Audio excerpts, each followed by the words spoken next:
Bar here for B-Sides at Bonnaroo 2022 with the amazing Judah and the Lion. What's up? Gentlemen, thanks for your time. Welcome to Roo. Welcome to Tennessee. Indeed. Is this your first Roo? Is this your 18th? Well, we were campers in 2013 through 15.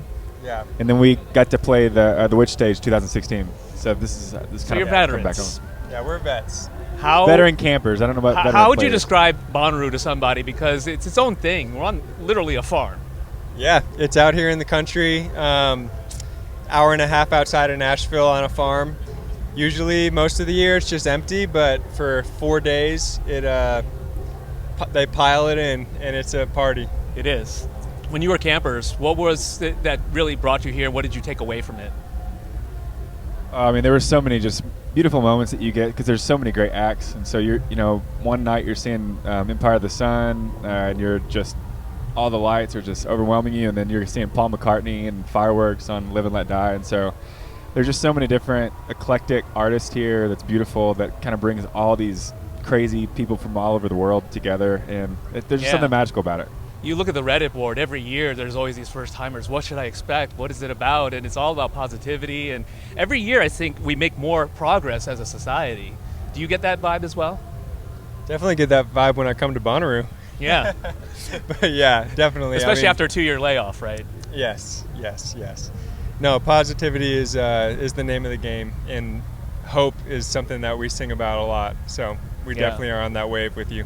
Yes. I like how you teed that up for me. The new album, Revival, definitely touches upon that. Without saying it's a pandemic record, a lot of people have gone through a lot of self-analysis over the last couple of years. When did this take hold in terms of that vibe, that feeling, and what was it that made you say, you know what, let's continue this? Yeah, I mean, I think the timeline was kind of midway through the pandemic. Brian moved to Sweden, kind of almost right at the start, right? Yeah. And then I was still in Nashville, but a lot of what we went through, even him being across the world, we were going through the same kind of self-growth, what you're talking about. Just we had toured so much pre-pandemic that I think once we finally slowed down, it was like, at least for myself, like I had a lot of growing up to do, just mental health-wise and just processing things, because when you're on the road, you're just so busy and everything is so chaotic, and when you slow down and get to everyday life and no longer on stage and all this stuff, you can have all these identity crises. And so glad that the world is back, but I'm so thankful for the pandemic and that the Revival was able to birth out of it, because it is it's meeting the darkness inside of you and hopefully at the end of the day finding light. Was there any moment of which you were like, man, that high that you get from being on stage, right? The acceptance, the vibe, and it gets taken away from you. Did you have a feeling of, where can I find that? Did you fall into that hole of like, I got to find something to fill that up? Or were you able to reset and rely on family to help through that? I mean, I think that you hit the nail on the head there. I mean, I think not only you're getting this affirmation from the crowd, but you're getting all this energy out of you that you don't, all of a sudden that energy is staying inside. So like when I started kind of really struggling with like panic attacks and anxiety over the pandemic, and even my therapist, we have a song that's about this kind of journey for me on the record called Scream, but he was just like, you need to go and get like this rage out of you, because we're in our live shows, we're usually really active.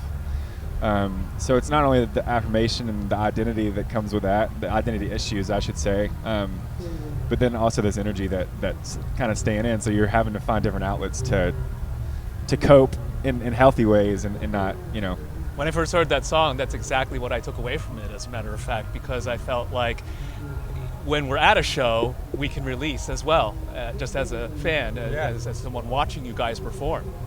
And it is something that I feel like a lot of people are feeling right now, because we're starting to ramp back up into quote unquote a normal environment again. Yeah, absolutely. I think that is like just something all of us experienced through the pandemic, and the growth was accelerated in the way that we slowed down, but then now getting to go back out after 3 years is just like a dream for us, and we're ready for it. So, well, appreciate the time. Yeah, thanks so much. And look forward to your set here at Bonnaroo. Thanks, Pete. Sweet. Judah and the Lion right here at Bonnaroo with B-Sides.